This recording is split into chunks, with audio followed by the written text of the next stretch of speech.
Какие факты мы почему-то игнорируем? Человеческая память крайне ненадежна. Мы забываем важные детали, создаем воспоминания и убеждаем себя, что они реальны. Да и то, что мы помним, дико искажено. Мы помним все так, как сами хотим. Профилактика болезни дешевле, чем лечение. Делаешь как все, не значит, что делаешь правильно. Важность 7-9 часового сна каждую ночь. Люди, когда им это выгодно, становятся такими лицемерами, в том числе и я. То, что кто-то служил в вооруженных силах, не означает, что он автоматически заслуживает уважения или что он непременно хороший человек. Если кто-то улыбается, это не значит, что он счастлив. Если ты знаменитость, это не означает, что ты сразу же становишься экспертом в медицинских, экономических или политических вопросах. Практически каждая рука, которую ты пожимаешь, хоть раз держала пенис. Если кто-нибудь сказал вам, что что-то является фактом, это не значит, что это правда. Сделайте свой собственный анализ. Поверю тебе на слово. Старше не всегда значит мудрее. Мудрость образуется из того, как ты распоряжаешься своим временем, а не из того, сколько времени у тебя было. Да просто запомните одну вещь: тупые люди тоже стареют. Если ты проводишь на работе много времени, это не означает, что ты хорошо работаешь. Как говорил мой коллега, есть 10 лет опыта, а есть 1 год опыта, который повторяется 10 раз. Только потому, что я с тобой не согласен, не значит, что я тебя ненавижу. Это работает и в обратную сторону. То, что я с тобой согласен, не значит, что ты мне нравишься. Признание ошибки не является признаком слабости. Выкручиваться как только можешь, чтобы не признавать ошибку и притворяться, что ничего не произошло, вот это слабость. Это и в твоих интересах тоже. Если не признаешь и не отвечаешь за свои ошибки, другие смогут использовать их против тебя. Проблема в том, и это крайне актуально для существования в коллективе, что когда ты признаешь ошибку, тебя тут же готовы бросить под поезд всякие мудаки, которые только и ищут козла отпущения. Количество людей, погибших после войны от ее последствий, голод, болезни и так далее, не учитывается в статистике жертв. Иногда таких жертв во много раз больше. Крупное сражение может убить десятки тысяч людей, целая война сотни тысяч, но болезнь может полностью погубить целые страны. В качестве примера недооцененной болезни – Юстинианова чума, которая, по оценкам, убила 30-50 миллионов человек. И это в то время, когда население человечества составляло 100 миллионов человек. Никакая война, какой бы жестокой она ни была, может быть, кроме ядерной, не может убить 30-50% человечества. Люди переоценивают то, что они могут сделать за день, и недооценивают то, чего могут достичь за год. Факты. Ты не застрахован от влияния пропаганды. И наоборот, не всегда пропаганда – это что-то плохое. Если у тебя есть хорошие идеи, распространяй их. Пропаганда – это буквально единственный способ, чтобы сделать это. Мы все предвзяты в своем восприятии. В своей исследовательской работе я не согласен с... погодите-ка. Меня это так раздражает, потому что я ученый и вижу, как многие ученые действуют, исходя из своих предубеждений, думая, что они абсолютно рациональны. От этого возникают проблемы при смешивании субъективного мнения с фактами, особенно когда в это вовлечены люди. Только потому, что это разрешено по закону, не значит, что ты, болван, можешь это делать. Пример. Свобода слова – это не свобода от последствий. По закону ты можешь говорить все, что угодно, но это не значит, что люди не станут после этого называть тебя уродом. То, что некоторые люди талантливы от природы, не означает, что тебе не надо работать в поте лица. Как любил говорить мой студент-выпускник, упорный труд может победить талант, если тот не знает, что такое упорный труд. Большинство людей не шибко умные, и даже те, кто умен, иногда тупят. Я адвокат, и мне часто приходится общаться с людьми, которые находятся вне моего обычного круга общения. Господи Иисусе, четверть этих людей настолько тупа, что у меня слов подходящих не найдется их описать. Рождение ребенка не делает тебя экспертом в его воспитании. А еще дети не обязаны тебе ничем из-за того, что ты их родил. Может быть, я выскажу непопулярное мнение, но на мой взгляд, это мы обязаны своим детям всем. Они не выбирали рождаться, вы сделали этот выбор. Забота о детях – обязанность родителей на протяжении всех этапов жизни, пока мы не умрем. Нет, я не имею в виду, что нужно кормить и одевать их или нянчить, когда им за 30. Некоторые 100% так это интерпретируют. Но как родители мы должны научить их делать все это и быть самостоятельными. А если они облажаются, угадайте, кто виноват. Я хочу снова это повторить. Твои дети – это твоя ответственность до конца твоей жизни. Точка. Ты никогда не будешь на том же уровне, что и они. Ты всегда будешь с ними в отношениях, в которых ты их кормилец, наставник и воспитатель. воспитатель. Ты всегда будешь обеспечивать их моральной и материальной поддержкой до конца их жизни. И хотя это приятно, когда они ценят то, что ты делаешь для них, но ты, черт возьми, этого не заслуживаешь. Так что перестань вести себя так, будто твои дети тебе что-то должны. 5G не вызывает COVID-19. TikTok — это шпионская приложуха китайцев. Да, но в то же время Gmail и Facebook — это по сути шпионские приложения американцев. Когда я говорю об этом людям, они почему-то угорают. Факты не являются мнением. Нельзя чистить уши ватными палочками. Попробуй помешай мне. Мы рождаемся, шатаемся несколько десятилетий вокруг да около, а потом умираем. Люди проводят большую часть своей жизни в погоне за деньгами, не понимая, зачем все это. Каждый год круизные лайнеры выбрасывают 14 миллиардов фунтов мусора в океан. Только не в этом году, я полагаю. То есть, если повезет, мы сможем увидеть закат этой индустрии. У вас в машине есть такие специальные мигалки, называются поворотники. С их помощью вы можете показать другим водителям, что вы хотите сменить полосу движения. Забавный факт. По закону вам необходимо это делать. И да, вам необходимо включать их до того, как вы начнете перестраиваться. Животные намного более жестоки, чем люди думают. В интернете нам показывают только милую плюшевую сторону их природы. Ролик «Гепард дружит с козлом» набирает больше просмотров, чем «Стая львов заживо сожрала кабана». Звери заживо сожрут тебя, если только не подумают, что ты представляешь угрозу для них. Нет, леопард убил оленя перед тем, как сожрать его, не из сострадания. Он просто не хотел получить копытом по башке во время обеда. В Китае до сих пор есть концентрационные лагеря. Это 12-минутное видео от BBC четко показывает, как они работают. Ах да, еще они выселяют из своих собственных домов вновь заключенных за мысли преступления уйгурских мужей и отцов и заселяют туда одиноких ханьских китайцев. Они в буквальном смысле переселяют элиту большинства, заменяя ей культуру и людей малых народов.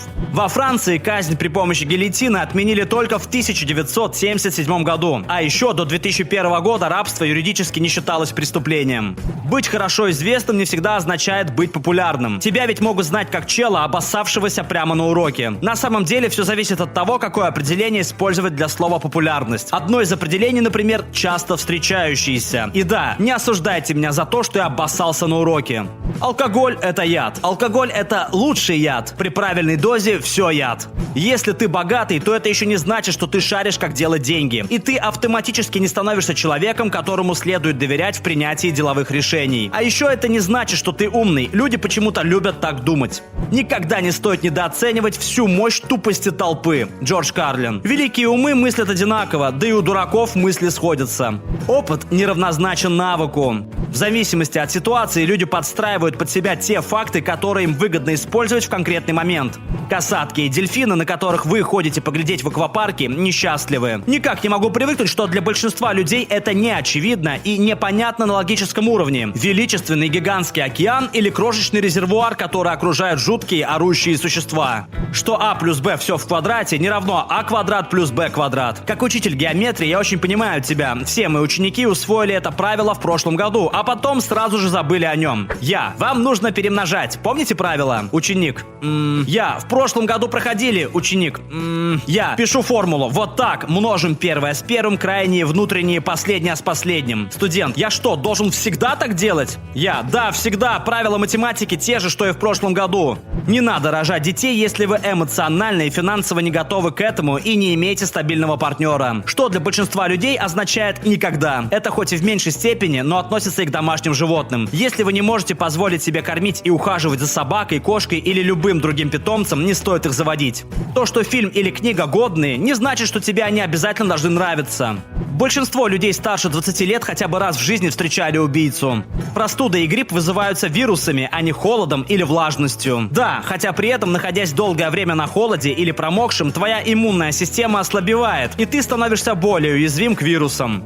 Быть с лишним весом очень вредно для здоровья, и людям не следует превозносить свое ожирение. Я думаю, многие люди неправильно понимают это движение. Толстые знают, что они толстые. Их не нужно стыдить и постоянно им напоминать, чтобы они это понимали. Они также знают, что ожирение имеет негативные последствия для здоровья, но при этом полные люди сталкиваются с дискриминацией со стороны медицины, когда их проблемы игнорируют. Вместо этого говорят, что им просто нужно похудеть. Дело не столько в том, чтобы сказать, что это нужно для здоровья, сколько в том, чтобы сказать, что они все еще люди, которые заслуживают счастья. Наше общество пренебрежительно относится к людям, страдающим ожирением. Нужно понимать, что если постоянно их стыдить и упрекать, им это никак не поможет.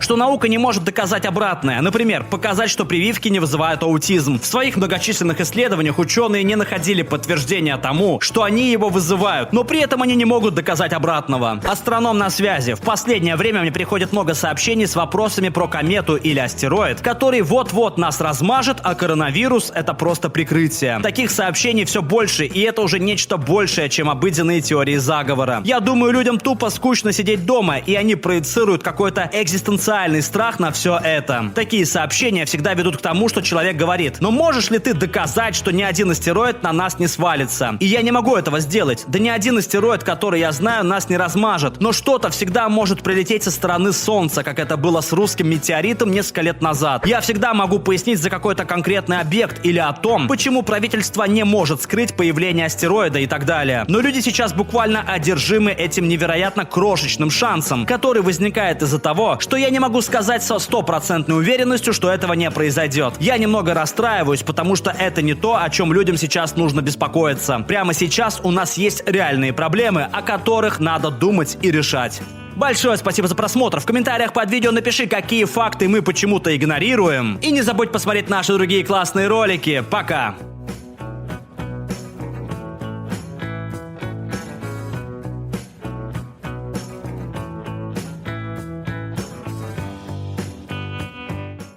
All right, everyone's presentations are done.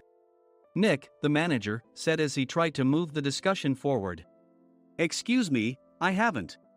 I recently found out something. Nick interrupted me and began to speak.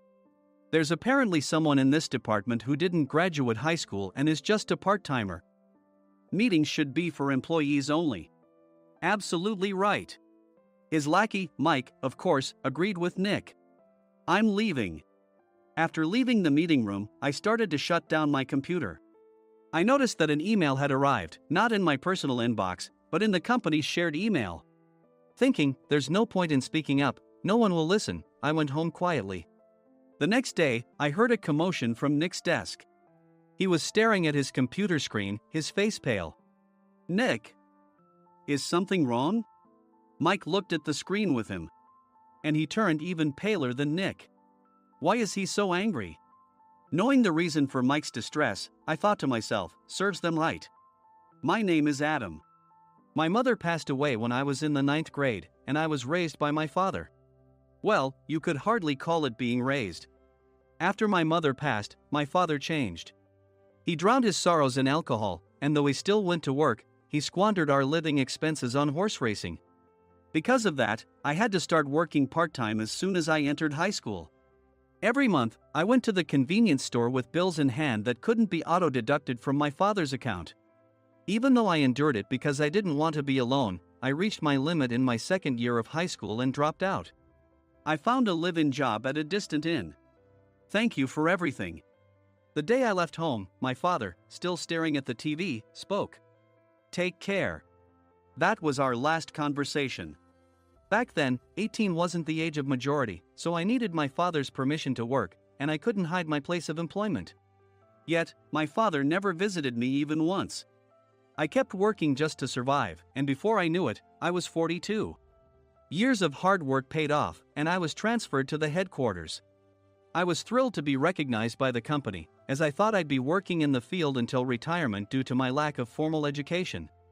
Listen up. Our work can change the future of our employees. Don't drag us down. On my first day after the transfer, Nick, dressed in an expensive suit, spoke sternly. There was a reason for this. Our inn was located in a prominent tourist destination, known so well that everyone in the state could sing its commercial jingle. At its peak, we had 5 locations within the state. But that was long ago. Due to financial difficulties and aging facilities, only the place where I had worked for many years and the original establishment remained. I was prepared to lose my job anytime, but now there was a glimmer of hope.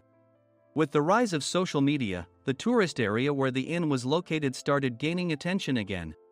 Depending on how hard the sales department, where I was transferred, worked, we could either thrive or be forced to give up this prime location to the new hotel chains continuously popping up. For Nick, who had switched careers from another industry to strengthen our sales, this was a battle he couldn't afford to lose.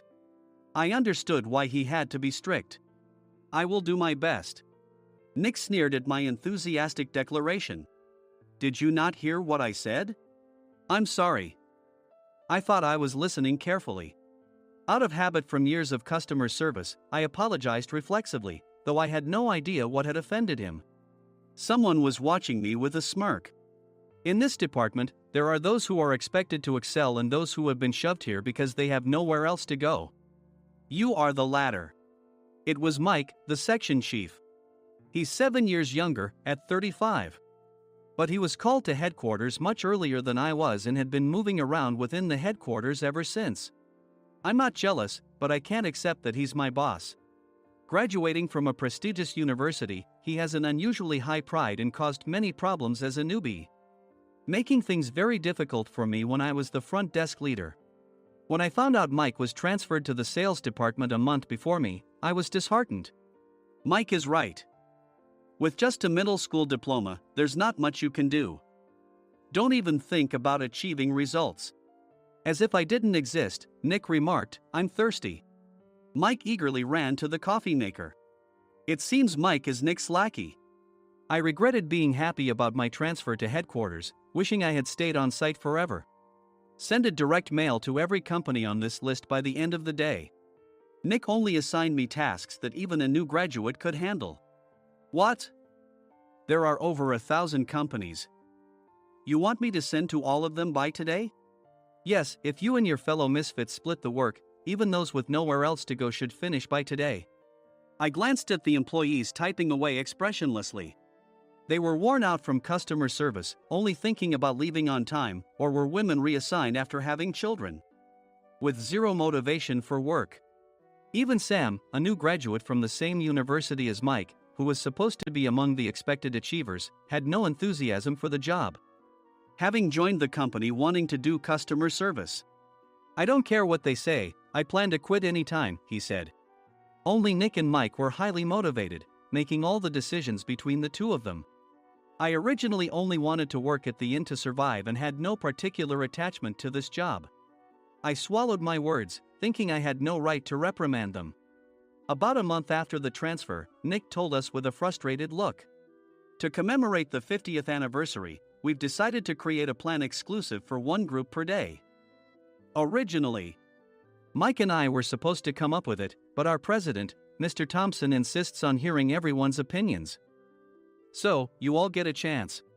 As Nick explained, Mike began handing out prints. Make sure not to embarrass Nick. If your ideas are half-baked, you'll have to redo them. It seemed that they had printed his handwritten notes by Mr. Thompson, which included several questions and a section for free responses. It made sense why Nick had to seek our input, given that all responses had to be submitted to Mr. Thompson. We were given a week to think about it, and a meeting was scheduled to compile our ideas. My plan is to let guests enjoy both the old and modern America. Nick began the presentations. Guests would watch a master confectioner at a nearby traditional sweet shop make sweets in front of them. The welcome drink would be premium tea in a bottle. Nick's plan was certainly attractive. After his presentation, Nick called on us to present in the order we were seated. Just as I stood up for my turn. All right, everyone's presentations are done. Excuse me, I haven't. I recently found out something. Nick interrupted me. There's someone in this department who didn't graduate high school and is just a part-timer. He was likely talking about me. I joined the company as a part-timer and was made a full-time employee when I turned 20. That was 20 years ago, so Nick and Mike probably had no chance to know until recently. Meetings should be for employees only. Absolutely right.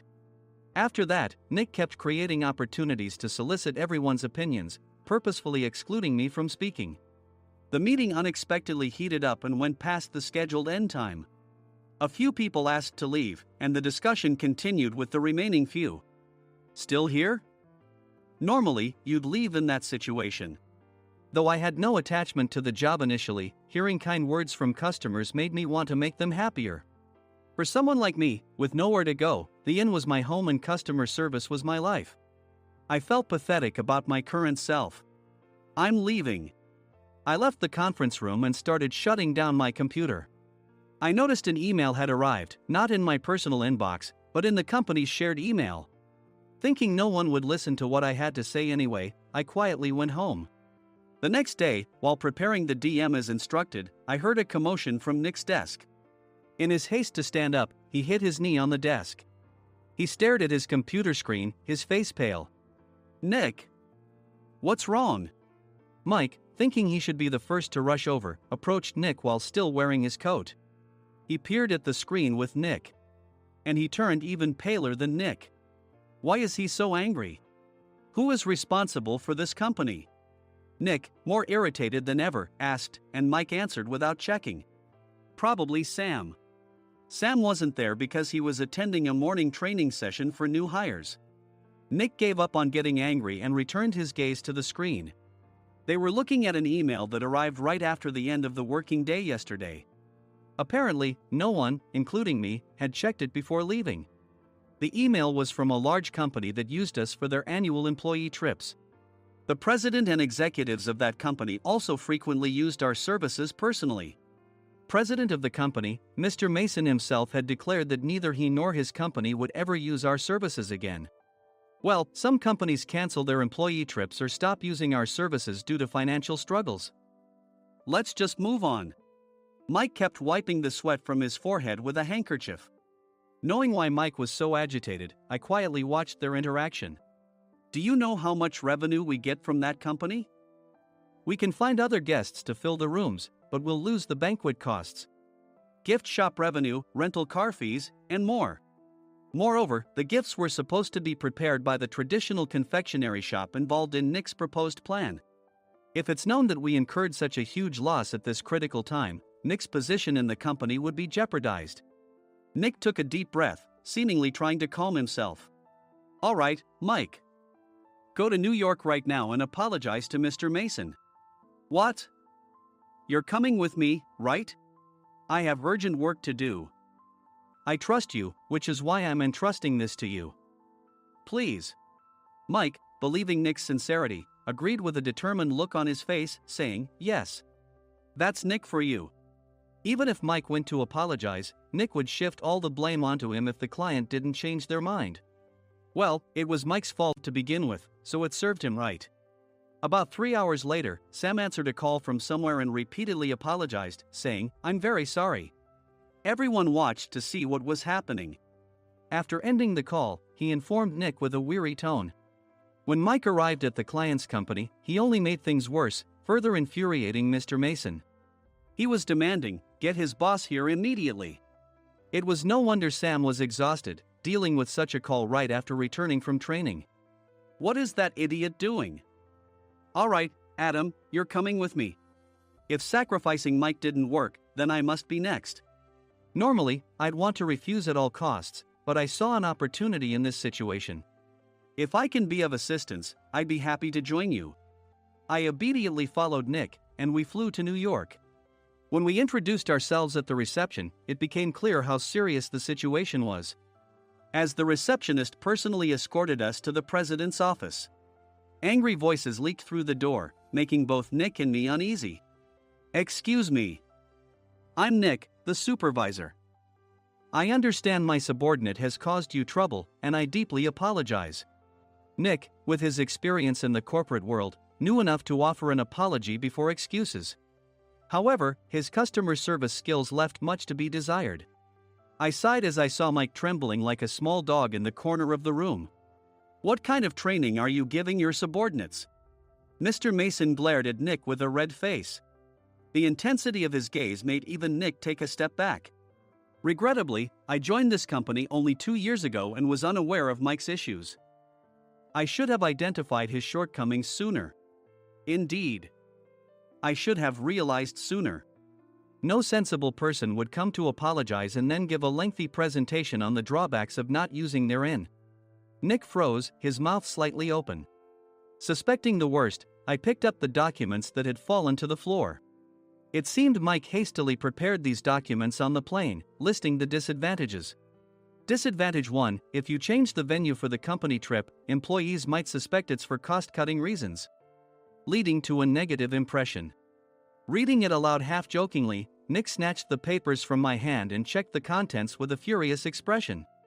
Among the stack of documents was a receipt from a nearby convenience store's copy machine. I felt a pang of dread. hoping he hadn't shown the receipt as well. What do you think he said when I asked what kind of nerve he had to do this? I'm very sorry. Faced with the dire situation, Nick must have thought there was nothing left to do but apologize. In a voice smaller than I'd ever heard from him, he uttered words of apology. He said, "I'm a Harvard graduate. I don't believe I said anything wrong. Mike, what have you done?" Forgetting his plan to pin the blame on Mike, Nick yelled loudly, even in front of Mr. Mason. "I didn't do anything wrong." "You're still saying that? Look at him." Mike pointed at me with a shaking hand. "I was assigned to headquarters in my 20s and now I'm a section chief. This guy only made it to headquarters at 42. Everything I've done proves I was right. So why are we losing the contract?" Having said his piece, Mike collapsed to the floor. "Of course. You were sent there because you had nowhere else to go." Mike never expected to hear such words from someone he looked down upon. He lunged at me, and Nick hurriedly stepped in to stop him. "Mr. Thompson told me Mike is a quick thinker, and to take good care of him." There's no way he was pushed aside. "Don't make things worse here." "He didn't say quick thinker, he said only quick-witted, didn't he?" I don't remember that part. I recalled the many troubles Mike caused when he was a newbie. When Mike was on the front line, his pride was so high that he never apologized to customers. Customer service, especially in our job, doesn't work alone. It brings both good and bad situations. If the front staff or housekeepers made mistakes, or the cleaning company didn't properly clean a room, one had to apologize to the customers regardless of personal fault. Mike, in such situations, would never apologize, insisting he wasn't at fault. This often angered customers, and as the front desk leader, I frequently had to apologize on his behalf. He caused complaints and disrupted operations, which is why he was quickly moved to headquarters. In departments where he didn't interact directly with customers, his quick thinking was beneficial and things went well. But it seemed his flaws were starting to show. Corporate reservations are supposed to be entered into the system by the sales representative. But a quick check yesterday revealed that more than 10 items were missing from the client's reservation. The handover document clearly stated what needed to be prepared. Why didn't you enter it into the system? Why do we have to give them special treatment? Filling rooms near the banquet hall, setting up all the food in advance. Specifying the brand of wine, they're too demanding. No wonder he always angered customers, I thought, feeling a headache coming on. Grouping them in rooms near the banquet hall is for our benefit too. It makes it easier for the staff to set up beds and serve breakfast since everyone's schedule is synchronized. As for the other requests, Mr. Mason suggested them to lighten our load. I didn't know that. Nick finally seemed to realize that Mike was the one who had angered the client. What did you say to them? I just told them we wouldn't give them special treatment anymore. We shouldn't waste effort on things that don't bring in money. I was utterly exasperated at his lack of understanding of customer service. Of course, we shouldn't comply with unreasonable demands. But carrying over successful practices from past stays makes customers feel remembered and enhances their experience. Good memories encourage repeat visits. That's part of our job. I looked down at Mike, who was sitting on the floor. In our job, nothing is a waste. Mr. Thompson likely moved you to the sales department, hoping you'd finally understand this. How do you think he feels now that you've failed to meet his expectations? Mike, tears in his eyes, fled the president's office. I was amazed he still hadn't apologized. You have it tough, Adam. It's okay, we're all employees of the same company. I deeply apologize for this disrespectful incident. Especially after all the care you've shown us. If it weren't for you, Adam, I really would have stopped staying here. When I heard you were moving to the sales department, I was willing to reconsider if you handled it. Seeing us talk so amicably, Nick's face contorted. Do you two know each other? Adam's service is excellent. I always requested him specifically. Normally, we don't accept specific staff requests, but we made an exception for Mr. Mason, adjusting my shifts accordingly. He had personally stayed at our hotel just before my transfer, and during casual conversation, I mentioned, I'm moving to the sales department soon. If I hadn't told him then, things could have been much worse. Please continue to take care of us. I look forward to it. On the return flight, Nick awkwardly offered me a can of beer. It's still working hours. Of course, I had no intention of forgiving him for a single beer. Nick might try to pin everything on Mike and avoid any consequences. While pondering this, a startling fact came to light. Nick, the tea bottles for the plan have arrived. I handed Nick a bottle labeled with our inn's name. They look good. What are you talking about? These are plastic bottles. I had assumed we would use the trendy, high-end bottling tea. But what arrived were ordinary plastic bottles of tea with customized labels. The only unique aspect was the label, which had the inn's name, making it look customized. Upon further investigation, I discovered that a substantial amount of money was set to be paid to the tea company. It was priced like bottling tea. Does this plastic bottle really cost $100 each? The tea inside is specially blended for us. The extra cost is for that. Wouldn't it be better to use another tea company? Or is there a specific reason we must use this one? As Nick continued to make excuses, I showed him a printed email. I informed the tea company's president, Mr. Mitchell, that we discovered irregular payments and he confessed. He said you two were high school classmates and planned to split the extra money. That idiot. Why did he confess? That's not important. You should worry about yourself, this could turn into a police matter. Opening the bottle cap, I suggested. How about calming down with this tea? It supposedly has a relaxing effect. Nick drank the tea frantically. In the following days, decisions were made about their fates. Mike was reassigned to the General Affairs Department, with no chance of transfer or promotion, as per Mr. Thompson's orders. As for Nick, since the payment to the tea company hadn't yet been made, he narrowly avoided legal trouble. Instead, he was encouraged to leave the company, and to avoid further complications, Nick submitted his resignation. Rumor has it that connections between HR departments have made it difficult for him to find new employment.